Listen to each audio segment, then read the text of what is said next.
The following is a presentation of the Eagles Sports Network. This is the Eagles Sports Network. I'm the voice of the Eagles, Adam Cavalier, alongside Carson-Newman head women's soccer coach Simon Duffy. Time to break down the 2019 schedule. And as per usual, a pretty formidable slate lines the path for Carson-Newman women's soccer. You've got Lee, you've got Young Harris. Limestone is back on the schedule to bolster a strong non-conference slate. What was your goal when you put this thing together? We need to always have good opponents. That's going to help our strength of schedule. I think at the end of last year, we had the number one strength of schedule in the country, and albeit we're not going to open up with Columbus State and West Florida this year, that may be a every other year kind of thing, just financially. But no, heading straight away, heading to Bellarmine, very, very good club up there in Louisville.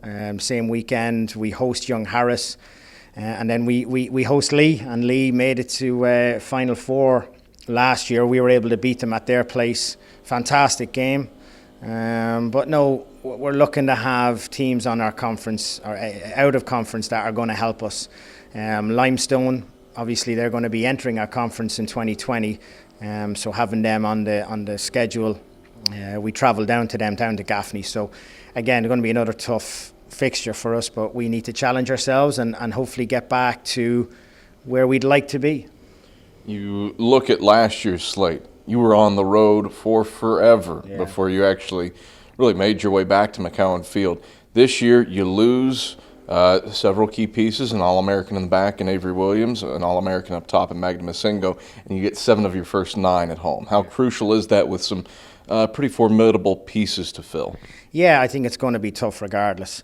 I'm glad we, in preseason, we're home and away in preseason, so as funny as it may sound, we'd like to get our freshmen, our new players, used to travelling as well on the bus, what it's like, and being comfortable with being uncomfortable, you know.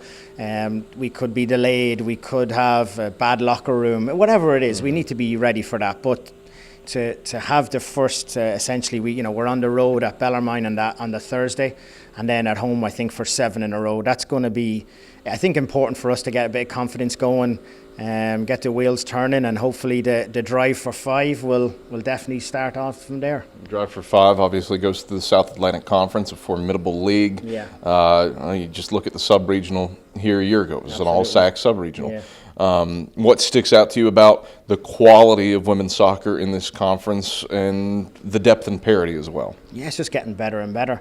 We look at conferences in the country, we look at regions in the country, and I think arguably we have one of the toughest regions in the country. And I think the SAC is definitely starting to gain a bit of attention. Not that it was,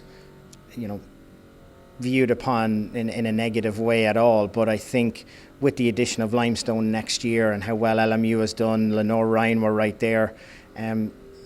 I think Wingate's under new leadership now as well. So I can just see the SAC being even tougher this coming year. And we need to be kind of the best versions of ourselves. We need to be up for it. And I think the girls are hungry, especially, I know a lot of teams would have given anything to have the season we did last year. But for us, we definitely came up a bit short of our goals. You look at last year, and talking about the parity in the league, I think it says everything that a side such as Wingate was the 8th seed for the league tournament, which had been your SAC title match the 3 previous years. Yeah, and they've been in, I think, if I'm correct, it was the first time Wingate didn't make it to the championship game for 7 years, which again is just an incredible record. But then for them to be 8th, it says a lot about the rest of depth of our league. If you're a Carson-Newman fan, you can only make one women's soccer game this year. Obviously, you'd like to have the stands full as often as you can, but if you can only make one, what game do you want a full house for? The first Friday night game that we have against Lee kind of springs to mind, just because of how well they did last year down there. They definitely made it I don't want to say a hostile environment. It was a great atmosphere, we'll put it that way. And I'm hoping that we can reciprocate and provide a great atmosphere at McCowan Field on that Friday night. Duff, pleasure as always. Good luck this year. Thank you very much. Appreciate it. It's Carson-Newman head women's soccer coach Simon Duffy. I'm the voice of the Eagles, Adam Cavalier, and this is the Eagle Sports Network.